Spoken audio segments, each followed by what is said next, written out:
A few minutes ago here in Cincinnati, a moment of silent prayer in the dressing room of Aaron Pryor, and that is his young son, Aaron Jr., in the foreground. And we're looking now at the challenger. He is in the ring to meet the champion, Antonio Kid Pambale Cervantes of Colombia, now living in Venezuela, making his 21st title appearance. Quite an incredible record. Gil, one of the controversies that sprang up here regarding this fight came from the manager of Aaron Pryor, Buddy La Rosa, who complained that two of the judges he considered were Latin American. One indeed is from Venezuela. The other is from Puerto Rico, and the referee is from Los Angeles. They felt that this was going to favor the champion. What effect do you think it'll have on the fight? They were appointed by the WBA, we might add. What effect do you think it'll have on the fight and the fighters? Well, I feel that's why fighters have managers. If they leave Pryor alone, let him concentrate on Cervantes, I don't think they're going to have to worry about the officials. I think that Pryor can score a knockout. All right, well, we'll see what happens here and whether indeed it does have any effect if the fight goes the distance. We'll be back here for round one action after these words from your local stations. This is CBS. Tim Ryan and Gil Clancy back here at ringside as the announcer, Jimmy Lennon, is about to make the introductions of the champion and the challenger. We mentioned the referee is Larry Rosadilla from Los Angeles. The judges are Ismael Fernandez from Puerto Rico and Fernando Viso from Venezuela. Broadmatch, ringside position. Ladies and gentlemen, the supervisor of the bouts from Caracas, Venezuela, Fernando Mandri Galindez of the WBA. This featured event, 15 rounds of boxing for the WBA Junior Welterweight title. Remember, two judges and the referee will score the bout. The officials chosen by the WBA for the title bout, from Caracas, Venezuela, we have Fernando Viso. From Santurce and Puerto Rico, Ismael Fernandez. The referee from Los Angeles, Larry Rosadilla. Ladies and gentlemen, introducing the #1 contender vying for title honors this evening, the challenger hailing from Cincinnati, Ohio. Weighing a trim and ready 138.5, black trunks and a white stripe. Undefeated as a pro, 24-0, Aaron the Hawk Pryor.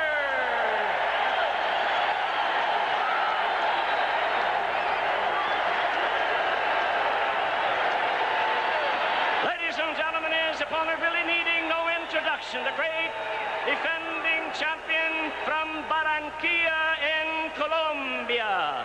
A trim and ready 139.25 with white trunks and a black stripe. Introduciendo the ageless, long-time boxing champion, Antonio Cervantes. Referee Rosadilla now to give instructions. All right, Jimmy Lennon doing his usual sparkling job as the ring announcer with beautiful Spanish pronunciation.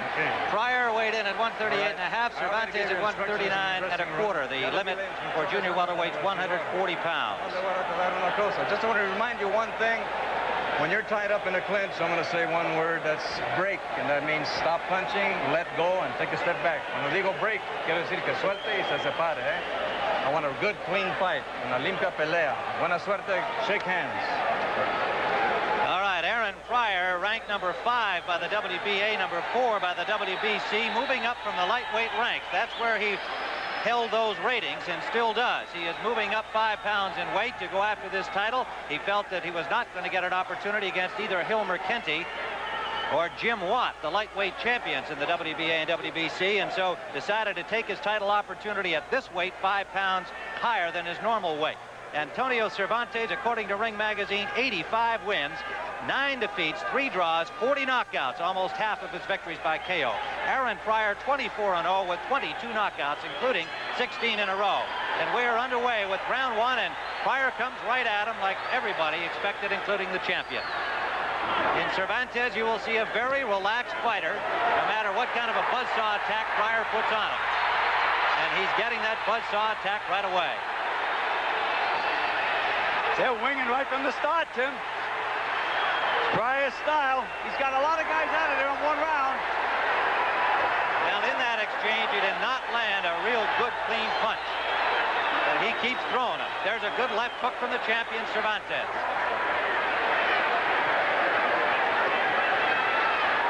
Right hand lead from Pryor, landed to the chin of Cervantes. And Gil, I guess the question would be, can young Pryor keep up a pace like this? I don't think anybody could keep up this kind of pace, and I noticed that Cervantes has been very cool with this opening hurricane attack. It hasn't phased him a bit. Pryor is 25 years of age. Cervantes, well, nobody's really sure. He's listed at 34. He could be 40 years of age. He also says he's had more than 120 fights. Officially, this is his 98th professional bout.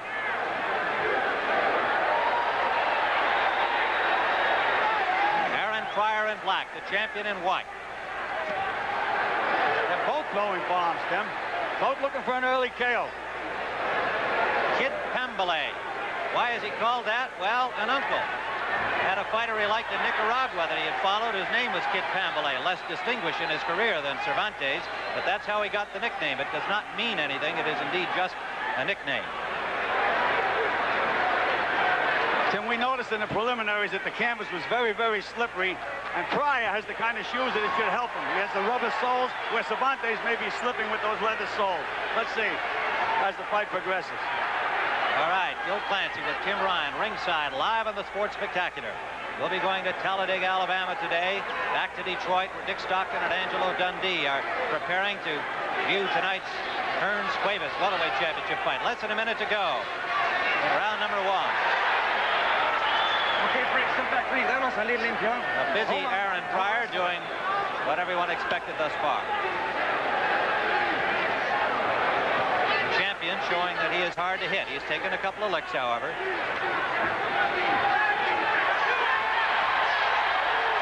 Pryor took a right hand counter-punching from the champion. And the referee called it a knockdown. Yes, His glove he hit did. the canvas. And I thought it was, too. Well, Didn't catch him clean, but it was enough to send him down.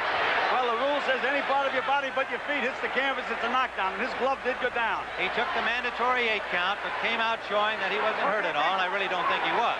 Final seconds of round 1.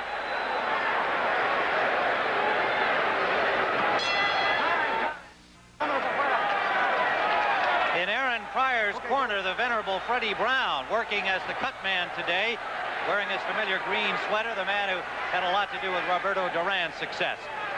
Pryor is trained by Panama Lewis and Frank Sims.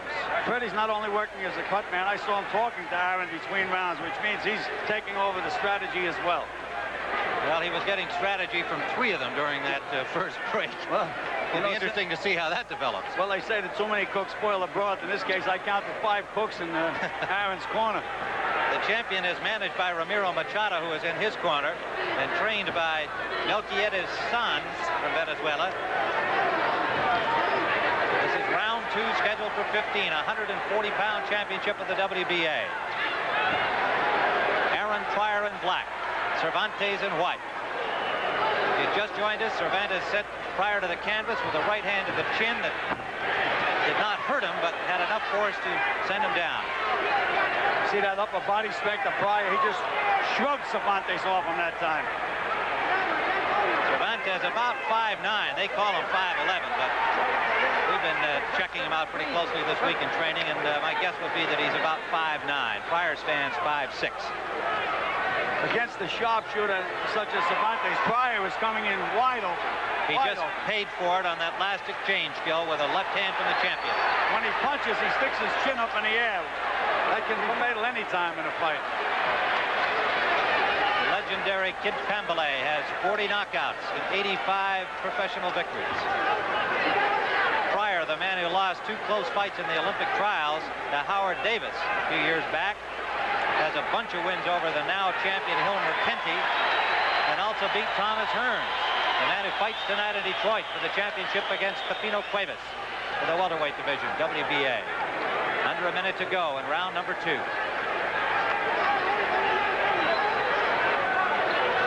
Both of these guys are bombers, Tim. I'm waiting for something big to happen at any time. You might see it there as the champion appeared to be staggered by the combination, but has recovered well. But he was moved by the combination from Aaron Pryor. Okay, break. Let him out clean, huh?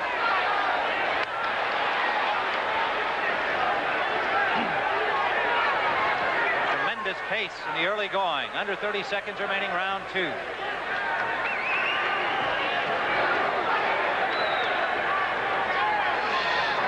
Gil, you and I were talking before the fight. Cervantes reminding me so much of Jose Napoles, who had, I think, the great nickname was so appropriate to him, Mantequilla, butter. And smooth as butter. Yes, he is. Final seconds of round number 2.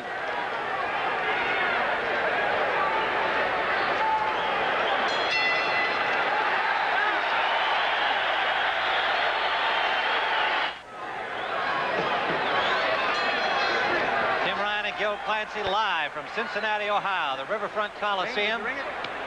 Round 3 scheduled for 15. Aaron Pryor, the challenger, in black. The champion, Kid Pambale Cervantes, in white.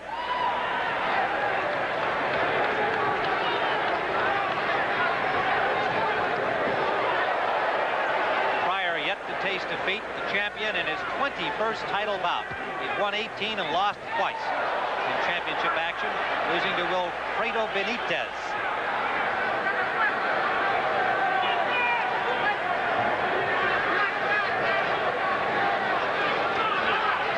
Looks very, very awkward when he's leading. He has to keep his form and look to counterpunch. But when he tries to throw leads, he looks very, very awkward, Tim. Cervantes won the title originally in 1972 from Alfonso Peppermint Frazier. Defended it 10 times before losing to Benitez in 76. Then he won the vacant crown in 1977 from Carlos Jimenez and has defended it 6 times successfully since. Pryor digging to the body with an effective flurry. Cervantes standing there right with him. Digging a left hook to the body. There's that whirlwind Pryor attack. You don't know where they're coming from, and he just ran into a good right hand. Okay, straight right hand. There is some blood above the right eye of Cervantes. Cervantes has a bad cut over his right eye. Okay, let him out. And it's running down, Tim. It could bother him, could affect his vision. It's a bad cut. Good right hand from Cervantes. He knows he's in trouble with that cut. Pryor will not let up. Well, we said Pryor was a good finisher, Tim. They come from all over. Round number 3. The champion back to the ropes, and the blood flowing into his right eye. Pryor keeping relentless pressure on, but takes another right hand. Cervantes has not been able to hurt him since that. Well, he didn't even hurt him on the knockdown punch. Then nobody could keep up this pace for 15 rounds. This fight definitely is going to end in a knockout. I'm going right out on a limb. That's the Under way a minute to go in round 3, Gil. A lot of blood from the eye of Cervantes. The cut appears to be above the right eye, and it's running into the eye. It's a bad cut. Cervantes finally tying Pryor up. First time he's done that here, despite being in so much trouble. Under 30 seconds to go, round 3.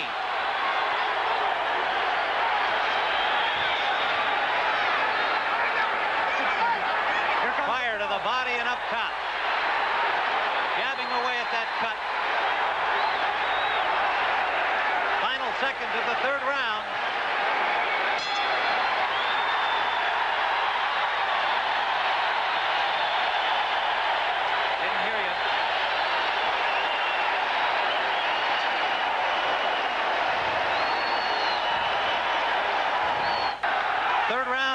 With Pryor on the attack, there's a right hand, and that punch opened the cut over the right eye, the upper corner of the right eyebrow, the champion Cervantes.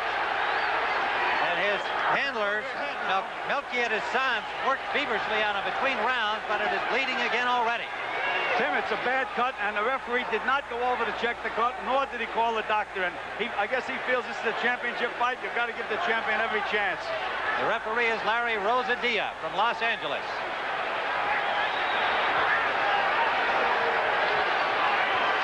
Lots of blood again on the face of the champion Cervantes. Cut is wide open again, Tim. It has to affect his vision.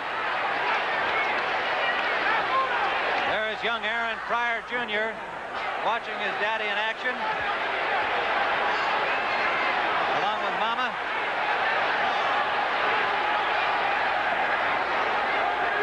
Pryor forcing the issue as he has since the opening bell. The counter-punching Cervantes. has landed some, but has not been able to stop Pryor or slow him down at all, despite the knockdown in the first round.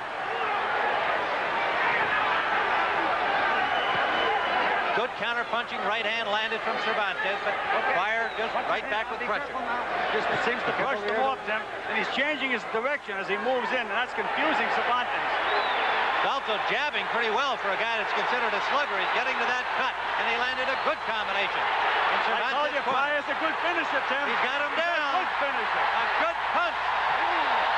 Tremendous right hand. Looked like an uppercut that sent the champion to the canvas, and he's trying to shake the cobwebs. He might not make it up. He does not. It's all over. There is a new junior welterweight champion, the hometown hero, Aaron Pryor, with a 4th round knockout of the Latin legend Kid Pambale Cervantes in his 21st title fight. And there is bedlam in the Riverfront Coliseum. They have their first champion since 1955, when the lightweight Wallace Bud Smith was the local hero, and 5 years prior to that, heavyweight Edward Charles. It's been a long time between drinks for fight fans in Cincinnati, and Aaron Pryor has brought them a title.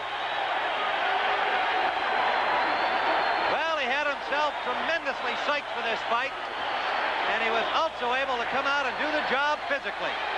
They have the championship belt in there. As you can see, there's chaos in the ring, but Pryor has the belt. A brand new belt that was prepared for this fight. And Aaron Pryor will wear it with great pride here in Cincinnati, where a crowd of about 10,000 is just going bananas. It's a hot, hot day in Cincinnati, and yet these people came indoors to the air-conditioned Riverfront Coliseum hoping to see a new Cincinnati champion. And they have one in 25-year-old Aaron Pryor, who moved up from the lightweight ranks to get this title shot, an optional defense for the champion Cervantes. And Pryor is on record as saying, even if he won it, he'd like to go back and win the lightweight crown. So, Gil Clancy, your reflections. We'll have some more time to chat, but what's your impression right now? Well, Pryor is the kind of a guy that goes all out for the opening bell, Tim. He doesn't believe in pace. He thinks he's supposed to be in condition to go 15 rounds at that pace. I don't think he'll ever have to. He knocks everybody out. Okay, Gil. Well, we'll be back here to chat with a happy champion in just a moment.